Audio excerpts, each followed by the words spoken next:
pivot to the issues then that matter to voters. As we discussed, we dipped our toe into the economy.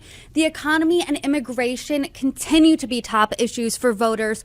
What are you specifically prioritizing on your platform?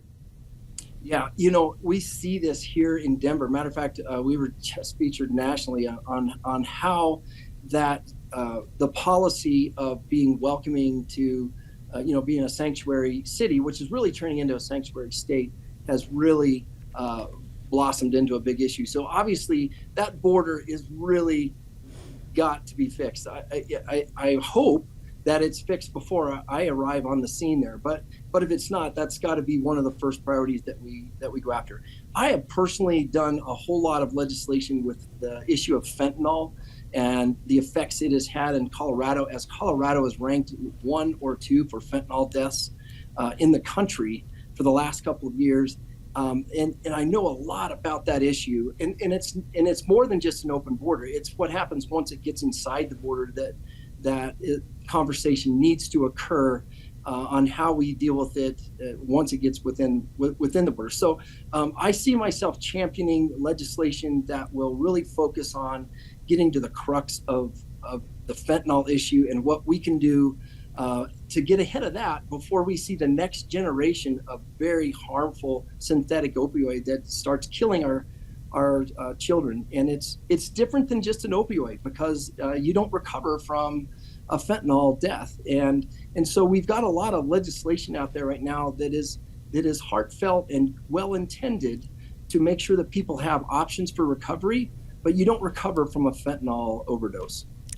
I have the privilege to talk to all types of lawmakers, and just yesterday I talked to 2 members of Congress, 1 Democrat, 1 Republican. Both said we need to secure the southern border. Obviously, the solutions there differ based on what party you're in.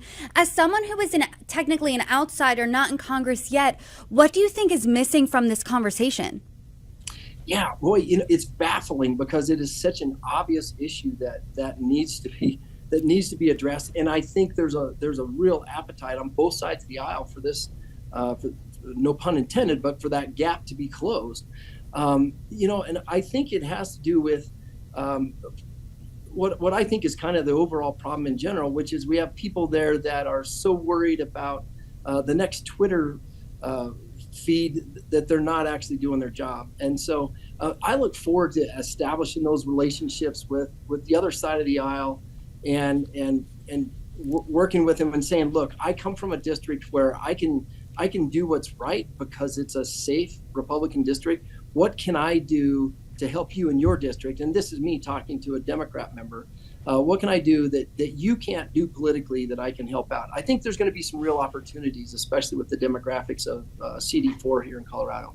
That's really interesting that you say that, because the conversations I had yesterday spanned just a few hours apart, and the Democrat and the Republican both said the other side is playing political football here. They're using the issue of immigration as some political tool for 2024. So specifically when it comes to immigration, where can you work with Democrats on this issue? Yeah, well, this is a real mix between compassion, right? We're at the end of the day, we're all humans, and we see the struggles that these folks are going through. A lot of it is, if we're not going to enforce the laws that we have on the books, then we need to change them and do the bold steps of changing those. So, I think, we need to assess and hold accountable the executive branch, which is not doing the job of enforcing the laws that are created by Congress. And then when there's opportunities to modify those, we really do have to figure out, are we going to have a massive immigration free-for-all where folks are just suddenly allowed a path to citizenship? Or are we going to, contract with a bus company and send them all back? I think, both of those are kind of extreme solutions. And I think somewhere in the middle there's a conversation that needs to be had about a compromise that is compassionate yet also feasible for the United States.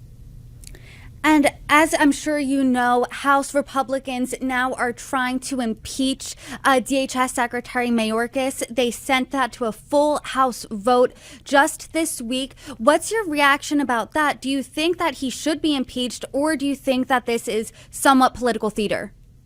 There obviously is a political theater component to it, but I can't think of anybody who has failed more at their job than Mayorkas has done. And so at some point we have to hold these folks accountable. I mean, it is very clear to me that we need a change in leadership in the Homeland Security Department. So I would be behind that. Granted, does it qualify as high crimes and misdemeanors? And but at some point, when somebody is not doing their fundamentals of their job, they have to be held accountable for it. And I think this is a good step. You did mention, is this high crimes and misdemeanors? Is it, or is this just a policy difference? Yeah, I think if you look at the sanctity of our border and somebody that has been a big part of breaching that, I think that qualifies as a pretty high crime. Sir, you are just a few months away from the primary. What is next for your campaign? Yeah, it's difficult being a legislator while I've got committee coming up in 15 minutes and going out there and getting people. So what's next is continuing to get our message out. We came late into this race. I joined this race after Congresswoman Boebert got in, and so there are some people that have a head start. And it is a massive district, by the way. It's one of the largest in the country. So I've got a lot of rubber to burn up and a lot of great people to get to know across the district.